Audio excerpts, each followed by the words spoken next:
We are going to now get from Dawn Eskew another presentation on the topic from a different angle and perhaps with more specific information about what's going on in the coming days. We are going to have to, for the sake of getting dinner on time, we're going to aim for finishing up by 5 minutes after 5. Okay? That's your timeline? 5 minutes, okay. All right, go for it. Dawn Eskew.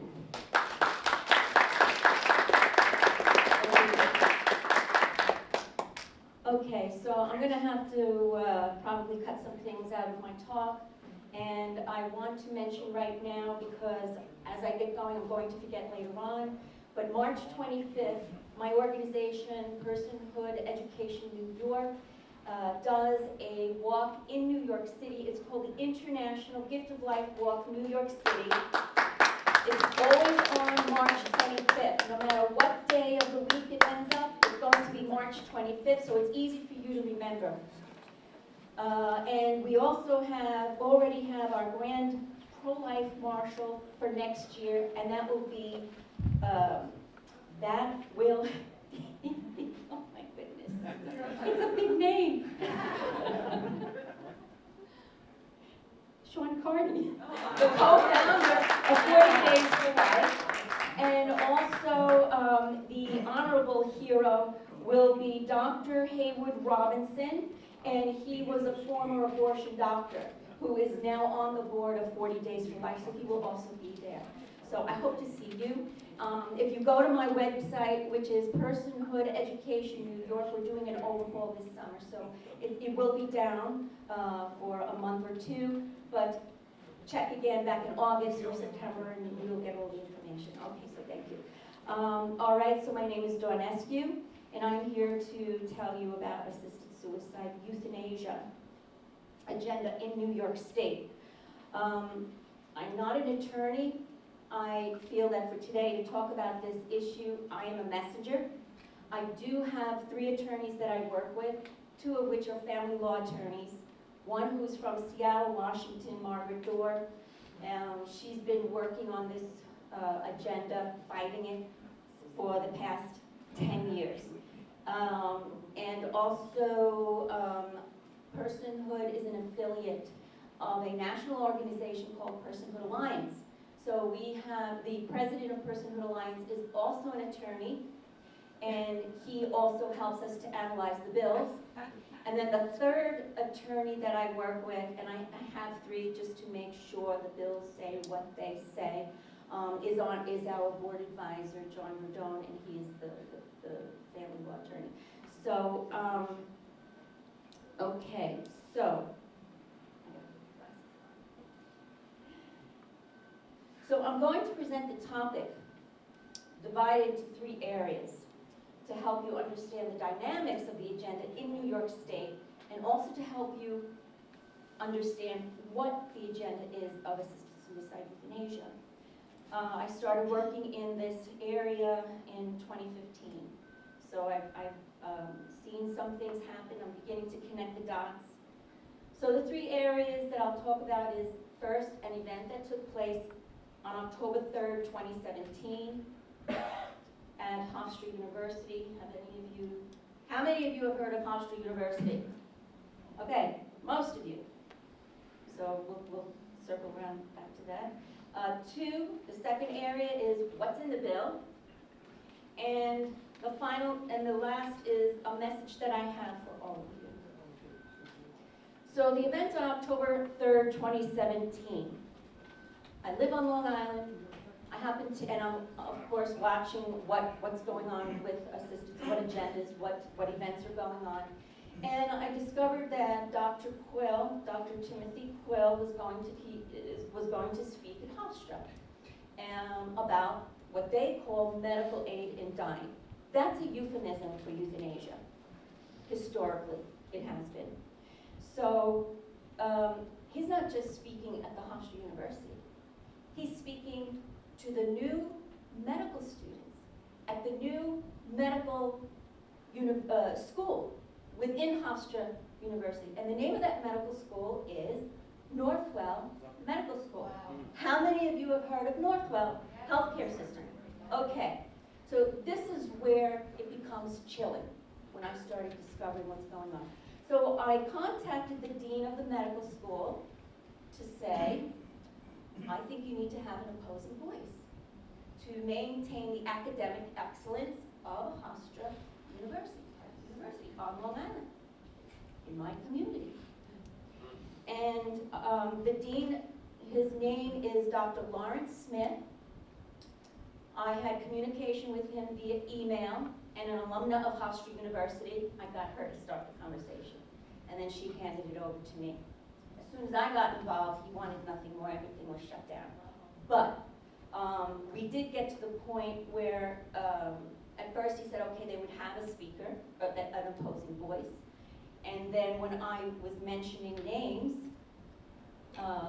they wanted nothing to do with it. And they said, no, sorry, we don't have any time. Then it ended up with them saying, okay, I say them because there were multiple people on this email. Anyway, they did say they would have an opposing voice present. When the day came, the opposing voice, I couldn't figure out who the opposing voice was. I'm trying to figure out, okay, it was that person, that person. And at the end, I discovered that it was one of the young medical students who held the opposing position. He did not say much, and he wasn't an expert that had been involved for a while. I give him credit for taking that position, but he did not present an opposing voice to keep academic excellence in the university. So, okay, so in the course of me finding out about this event, I started digging in and saying, okay, who's this dean? Lawrence Smith, and I found out, oh, he's on the board of the Northwell Healthcare System. And he calls in Dr. Quill. Now, who is Dr. Quill? Dr. Quill has a long history of fighting to legalize aid in dying. He first started in New York State, and at the time, there was the New York State Attorney General was Dennis Bacco, and Dennis Bacco fought him all the way up to through the New York State courts, and then through the federal to the Supreme Court. And this is a big case called Bacco versus Quill. Law students learn about this case when they're in school. And so when it went up to the Supreme Court, federal Supreme Court, it was a unanimous decision, 9-0. There is no constitutional right to die. So that's Timothy Quill, Dr. Timothy Quill. Today, he's still in New York. He's in Rochester, New York, and he opened up a palliative care department at the hospital in Rochester. So they are tagging the assisted suicide euthanasia onto palliative care, okay?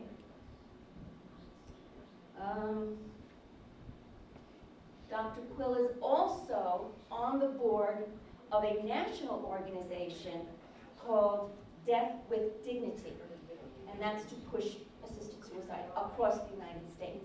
So he comes to Hofstra. He proudly announces that because of his work, he has received $500,000 from George Soros just for the agenda in New York State, not nationally, just New York State. So they have a lot of strength, okay? But as we heard from some of the other speakers, we may be small, but if we're with God, we know who's going to win. But we need to be active. You need to get involved. Okay, so how did Dr. Timothy Quill sell his product? So I have heard that when you want to sell a product, you have to present the need.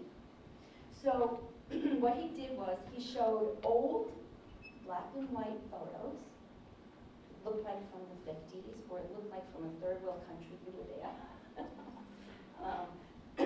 of poor conditions for patients. I mean, they were pictures from here, but from years ago. Old equipment, not the newest technology that you would think you would find. So he tried to present how conditions are horrible, and therefore we need to have this he calls it medical aid diet. So he created the idea for the need. And I'm here to say, we don't need it. I'm a chemist. I worked as a chemist. I'm not working as a chemist anymore. I did research at Cornell Medical University. I worked on the cutting edge of science. All those who do research and work on the cutting edge of science are so excited to be helping our society, to help people. And we have NIH for grants. And basically what I'm trying to say, our country has the wealth and the resources and the technology to advance. And we have the medicine for every stage of human development in this country. We don't need assisted suicide or euthanasia.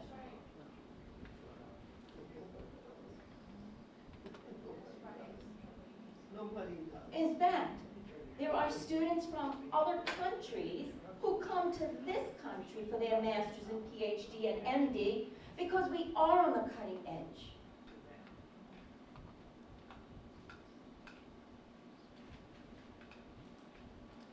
Bottom line, Dr. Quill wants to present the idea that we don't have the medicine. And I'm here to tell you we do. In any other place, we do in New York. So, sorry, I gotta move fast. You're doing beautiful. Okay, thank you. Take a breath. All right. So, what I need to explain a little bit is the principle of double effect with medications like morphine for patients who may be in pain. And it's not only for pain, even though it's considered a pain medication. There's morphine, and there's also another drug which is 10 times stronger than morphine called Dilaudid. And so they do give it to patients who may be in pain. And I'm going to give you an example of what happened with my mother. My mother passed away last month, April 5th. She was 100 years old. Wow. Oh, wow. Okay. We thought she was going to die of congestive heart failure. She got a blockage in her small intestine, and she did have pain. And then they gave her what they call a G-tube to remove fluid from the stomach so that there would be reduce the swelling in the intestine. So, but she also started to develop a little pneumonia. Okay, so she needed a BiPAP. And so she needed surgery. She said no surgery, and that's fine, because that would be a burden that would be too great for her. It would have killed her anyway. But she still had the wherewithal to make her own decisions. She chose not to have surgery. So the alternate was palliative care. So what did they do? The pain had subsided, but they still started to administer morphine because she was uncomfortable. And not morphine, Dilaudid. And what the doctor told me is that what these two drugs do, yes, it's to relieve the pain, but it also changes the chemistry in the brain. So your perspective of your discomfort is changed.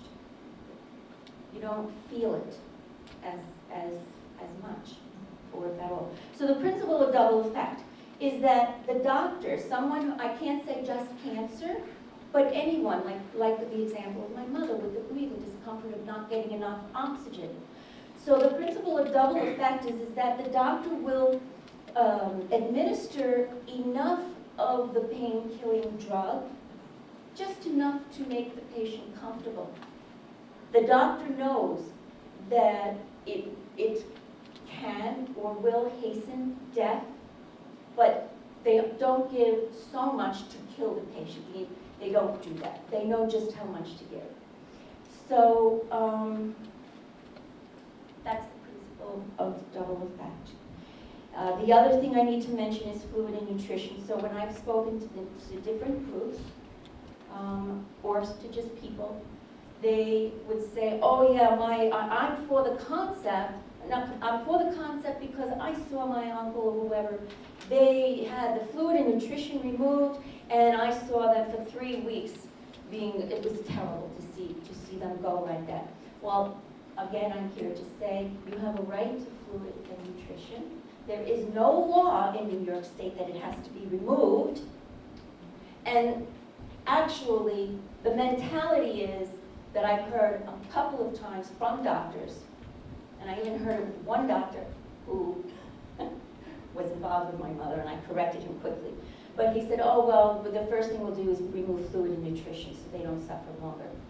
That's not the reason for removing fluid and nutrition. You remove it if the fluid and nutrition is a burden greater than the benefit. Okay, so sometimes a patient may be vomiting because it's just, the body can't handle it anymore. That's when it's removed. And by the way, I should say that I'm certified in bioethicist, so I did learn this. Just talking off the top of my head. Okay,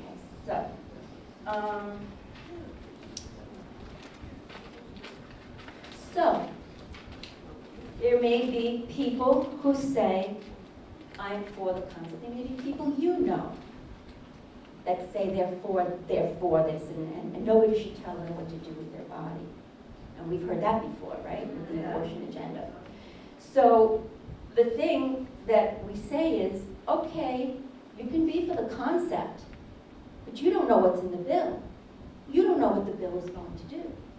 So now this is where I'm going to tell you about what's in the bill.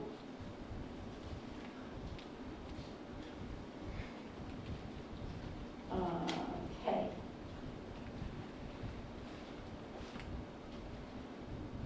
First, I have to say that we are all from New York, and we know that there is a lot of corruption in New York, right? Really? So, with fraud and abuse. Tell us it's not And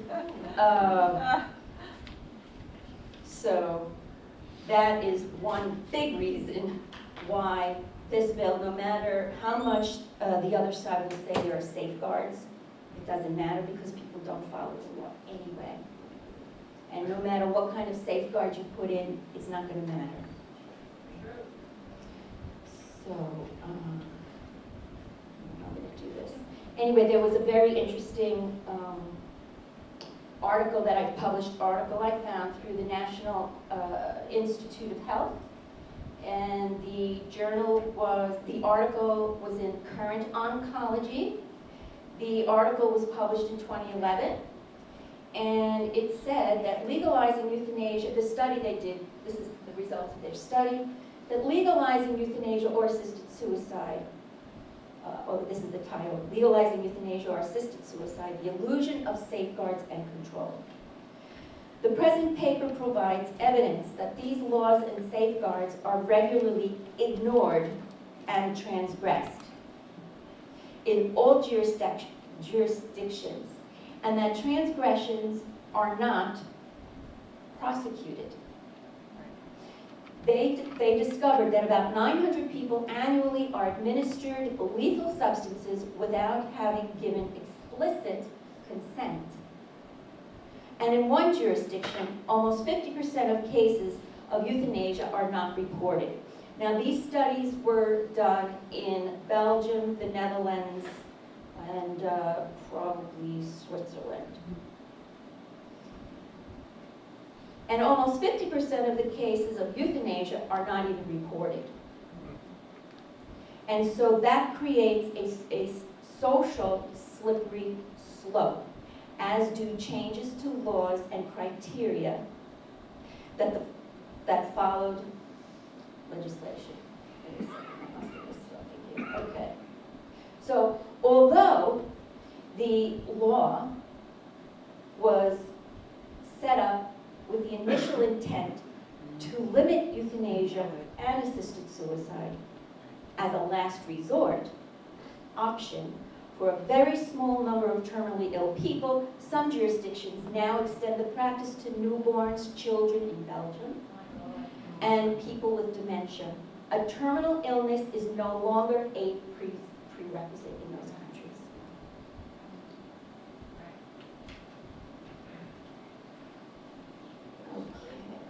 Okay.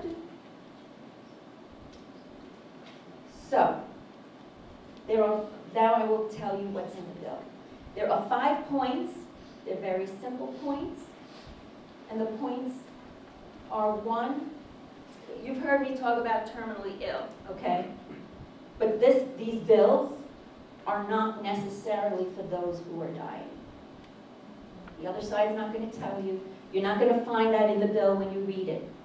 But it is not, the way it works is that it is not necessarily for those who are dying. Jeanette Hall, she voted for assisted suicide in Oregon. The following year, she found out she had cancer.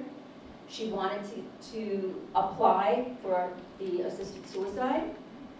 Her mother had died, her brother had committed suicide, and that's the state she was in.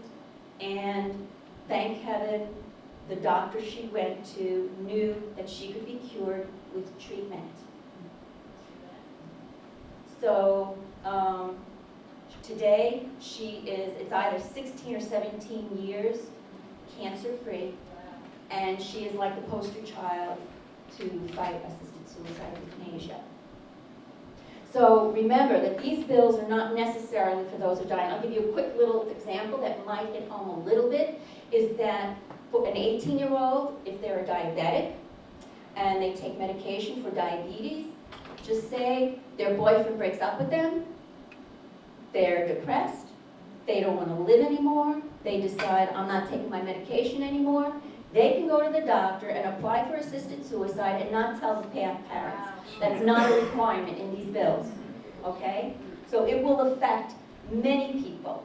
The people that you say, well, I should want to do what I want, but they don't know what's in the bill and who the people it will affect. And it will affect their loved ones. If the bill passes, it will legalize, now I'm talking about New York State bill. If the bill passes, it will legalize euthanasia. Doesn't say it in the bill. I couldn't find it. This is how it legalizes euthanasia. So in the bill, they call this lethal drug medicine.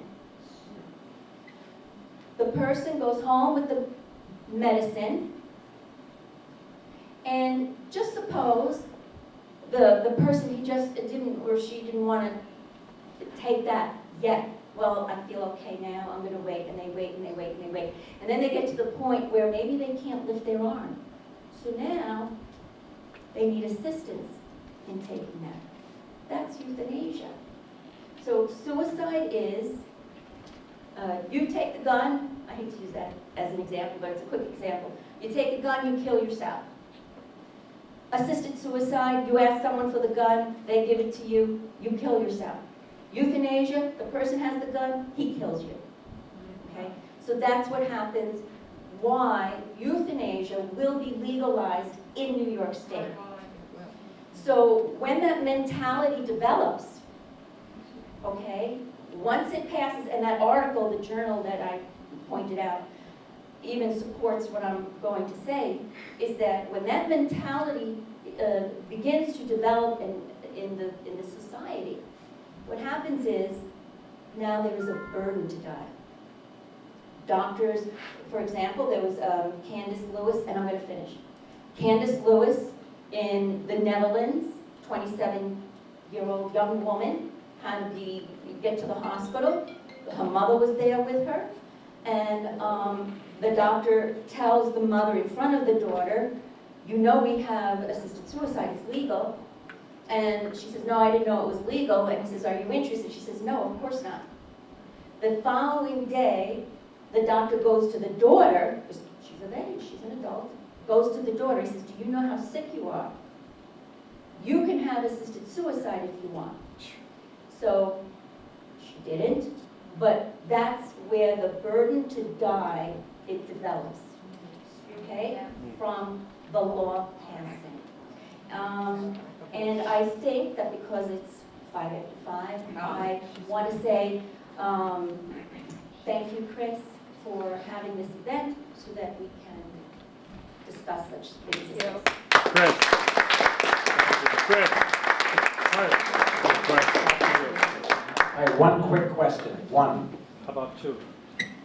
Just, I don't know if any of you went to the March for Life in New York City. I want you to feature this. This is Dawn Eskew. She got a parade permit in New York City, which has basically a Sandinista mayor. A parade permit for pro-life in New York City. How that happened, it had to be a miracle. She used the parade permit. She used the parade permit to organize a March for Life. First, it was 2 weekend days where there's not a lot of people down there other than tourists. And the tourists were in shock. And we were surprised we were not killed. We marched through, we started Foley Square, which is the second judicial capital of the United States. All those courts, past City Hall and the mayor, down Broadway, past St. Paul's Church, Trinity Church, Wall Street, Fulton Street, took a turn onto Wall Street and ended 500 feet from the stock market. And then this year, she did it on a weekday when there were millions of people down there. I want you to think about this. About 400 people walking down through Foley Square when the courts are open, past City Hall where the City Council and the mayor are there, down Broadway, past the site of 9/11, past Wall Street with millions of people there. Most people were in